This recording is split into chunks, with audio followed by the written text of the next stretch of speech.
सत्यकेला पक्षर आपणको स्वागत। बीजेपी 47तम प्रतिष्ठा दिवस सोमवार खाननगर स्थित जिला मुख्य कार्यालय पालन करा जायथिला। जिला सभापति ईश्वर चंद्र बेहेरा अध्यक्षतार आयोजित उक्त कार्यक्रम को सांसद प्रताप चंद्र षडंगी उद्घाटन करथिले।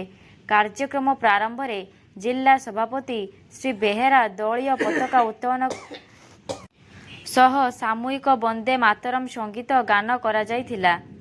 परे कार्यालय और आखपाख अंचल चारारोपण करा जायथिला। एही अवसर रे सम्मेलनी कक्ष रे दलर 60 वर्ष ऊर्ध्व कर्मी को संबंधित करा जायथिला। सभापति और सांसद तांको उद्बोधन रे कर्मी को दलर इतिहास, राष्ट्रीय चेतना, बलिदान, दीर्घ वर्षर संघर्ष विषय आलोकपात करथिले। 2047 सुधा देश को विकसित भारत करने प्रधानमंत्री नरेंद्र मोदी आह्वान को साकार पाई समस्त को जत्नवान होगा परामर्श देते।